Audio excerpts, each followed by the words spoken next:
Hello guys what's up. तो आज जो वीडियो है वो आपको देखने में बहुत मज़ा आएगा, क्योंकि आज जो वीडियो हम देखेंगे और जिस पे हम रिएक्ट करेंगे वो बहुत ही इंटरेस्टिंग है। और साथ साथ ये वीडियो इसलिए भी इंटरेस्टिंग होगा क्योंकि मेरे साथ आज मेरा एक गेस्ट है रशिया से, और हम दोनों एक साथ रिएक्ट करेंगे। तो वीडियो शुरू करने से पहले मैं थोड़ा बता दूं कि इस वीडियो को कैसे बनाया गया है।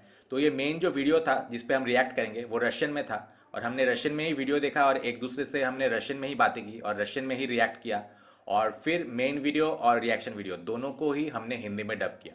तो आप सोच सकते हैं कि एक वीडियो के पीछे कितना मेहनत लगता है। तो काइंडली इस वीडियो को जितना हो सके शेयर कीजिए। तो चलिए वीडियो शुरू करते हैं। Hello Nastya, I hope you are doing fine. तो आज हम जो वीडियो देखेंगे उसका टाइटल है कि क्वारंटीन का वर्णन 5000 साल पहले भारत के ग्रंथों में किया गया था। तो टाइटल सुन के ही वीडियो बहुत इंटरेस्टिंग होगा लग रहा है ना? हाँ, ये बहुत दिलचस्प है और मैं ये वाकई पहली बार सुन रही हूँ। ग्रेट, तो चलो फिर वीडियो देखते हैं और एक साथ शुरू करेंगे। हाँ, Окей.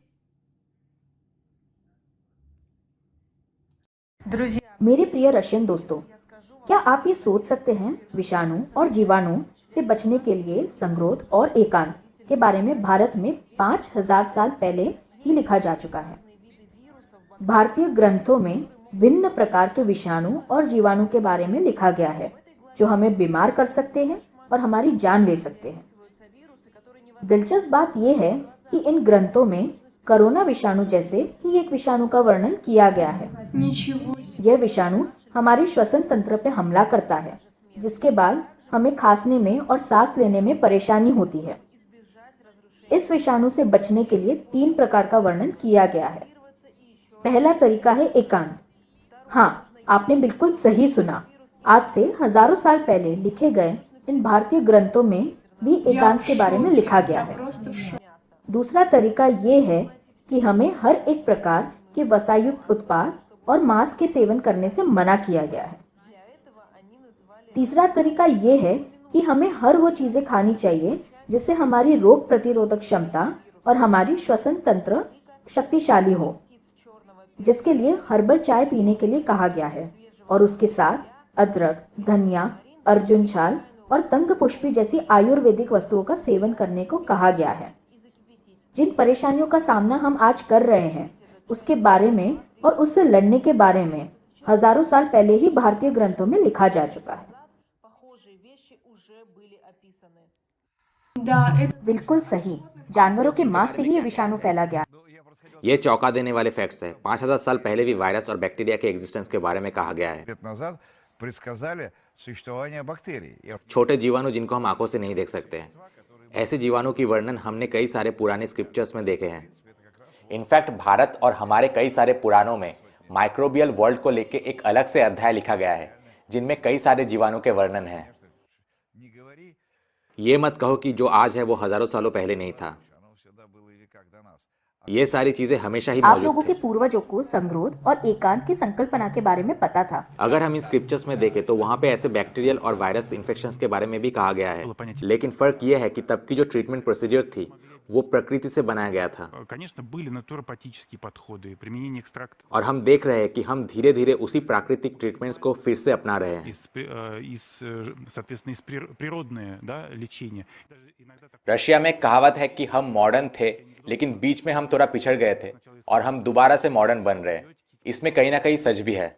В этом есть как доля юмора, так и доля правды, потому что есть в Европе, например, यूरोप में रिसेंटली कई सारे ऐसे हर्ब्स और मेडिसिनल प्लांट्स उगाए गए हैं, और इसमें कोई सवाल ही नहीं कि ये सारे हर्ब्स बहुत सारे कॉम्प्लिकेटेड डिजीज को ट्रीटमेंट करने में बहुत ही इफेक्टिव रहा। противовирусная активность. अमेजिंग, ये मुझे भी पता नहीं था और मैंने एक्सपेक्ट नहीं किया था। This is incredible and I am in shock.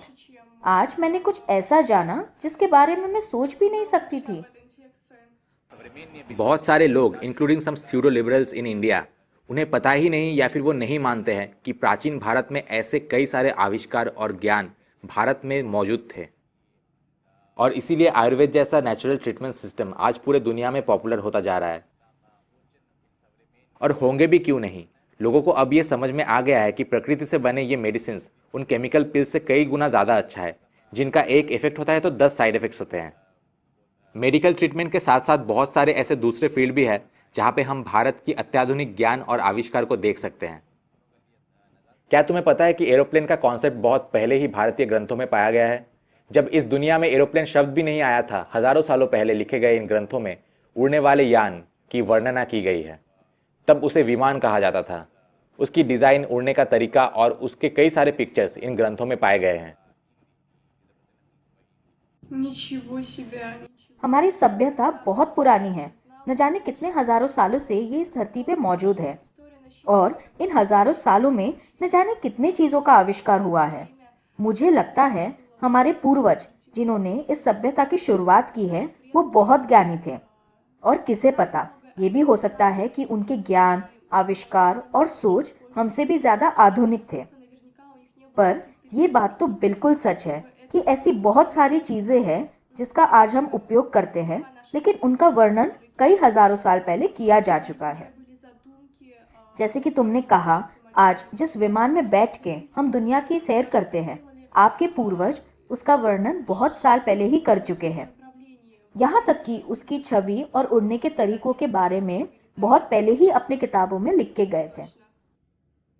अब कुछ लोग कहेंगे कि इसका कोई साइंटिफिक एविडेंस नहीं है, लेकिन सच तो यही है कि इस विश्व ब्रह्मांड में जो हो चुका है और जो हो रहा है, उन हर एक चीज को साइंटिफिकली एक्सप्लेन करना नामुमकिन है। फॉर एग्जाम्पल, प्राचीन भारत की ये मंदिर और ये कंस्ट्रक्शंस देखो। अब मॉडर्न साइंस और टेक्नोलॉजी तो यही कहता है कि उस टाइम पे ना तो कोई क्रेन था, ना ही कोई मॉडर्न इक्विपमेंट और ना ही कंप्यूटर्स थे। तो इतने सारे बड़े कंस्ट्रक्शंस इतने इंट्रिकेट डिजाइन के साथ कैसे बना? अब बात करते हैं एंड्योरेंस की।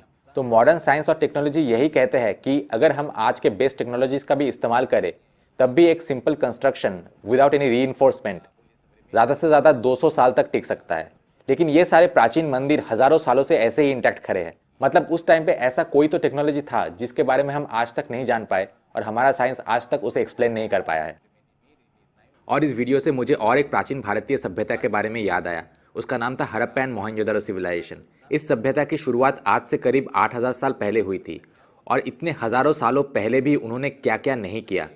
डेंटिस्ट्री, बहुत ही accurate measuring systems, metallurgy, highly developed drainage systems, artistic crafts including terracotta designs, gold jewelleries और न जाने ऐसे कितनी सारी चीज़ों का आविष्कार उन्होंने किया। अनफॉर्चुनेटली किसी क्लाइमेटिक डिजास्टर या फिर दूसरे कुछ अननोन रीज़न के वजह से ये सभ्यता ख़त्म हो गई। अगर ये मॉडर्न सिविलाइजेशन आज भी एग्जिस्ट करती तो science and technology, arts, business, हर एक चीज़ में इंडिया एक अलग ही लेवल पे होता। लेकिन अनफॉर्चुनेटली ऐसा नहीं हुआ और हमें फिर से सब कुछ जीरो से स्टार्ट करना पड़ा।